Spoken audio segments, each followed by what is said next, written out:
L'expression API HTTP RESTful est composée de 3 éléments. Un type d'interface, qui est le mot API pour une interface de communication, un protocole de transport, comme HTTP, qui est largement répandu, et une architecture logicielle qui permet de répondre à des contraintes d'opération client-serveur, de communication sans état, et aussi avec une mise en cache pour de meilleures performances.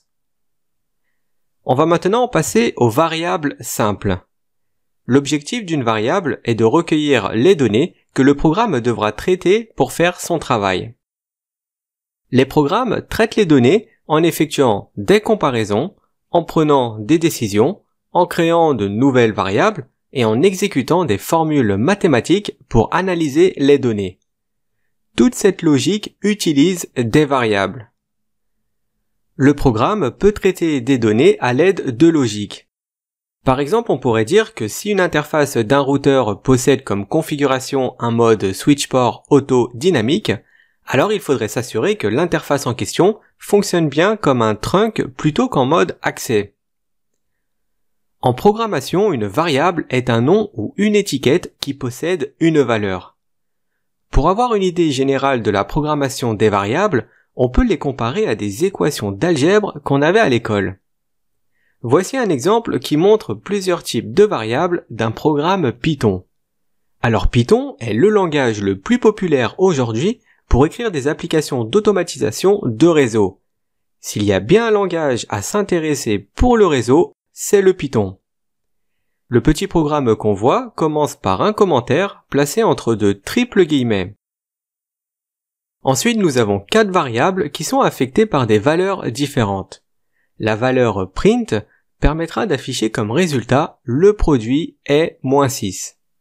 Le résultat imprime le contenu de la variable titre suivi du calcul x multiplié par y, ce qui revient à 2 multiplié par -3 qui est égal à -6. Les variables de l'exemple peuvent être appelées des variables simples, car chaque nom de variable a une valeur unique qui lui est associée. Les variables simples ont de nombreuses utilisations, mais les programmes ont besoin de variables avec des structures de données un peu plus complexes. En programmation, une structure de données définit un ensemble de variables et de valeurs. Dans l'exemple, Python utilise des variables de liste qui permettent d'attribuer une liste de valeurs plutôt qu'une seule valeur. On peut imaginer qu'un programme d'automatisation du réseau voudrait avoir une liste d'interfaces sur un périphérique ou bien une liste de paramètres d'une interface. Les lignes qui commencent par un dièse sont des lignes de commentaires. Même si vous n'avez jamais vu de code Python, vous pouvez tout de même deviner une partie de la variable liste1. Cette variable est affectée à une liste qui contient 3 éléments. Python prend en charge une structure de données très similaire à un dictionnaire. Par exemple, dans un dictionnaire, chaque terme correspond à une définition. Dans l'exemple, le mot apprendre est le terme et ce qui suit est sa définition. Eh bien, avec des langages de programmation comme Python, la structure de données ressemble à celle d'un dictionnaire. Les termes sont des clés et leurs définitions sont des valeurs. L'exemple montre la structure de la variable dict1. Vous pouvez voir que chaque clé et sa valeur sont appelées une paire de clés plus valeur.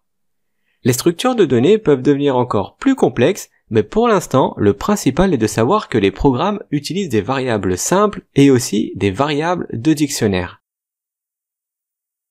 Les API existent pour permettre à 2 programmes d'échanger des données.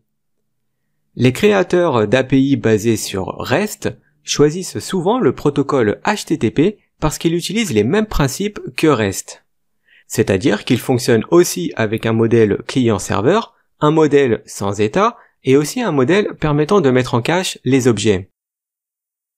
L'industrie du logiciel utilise l'acronyme CRUD qui est un mot mémotechnique pour définir les 4 actions principales effectuées par une application.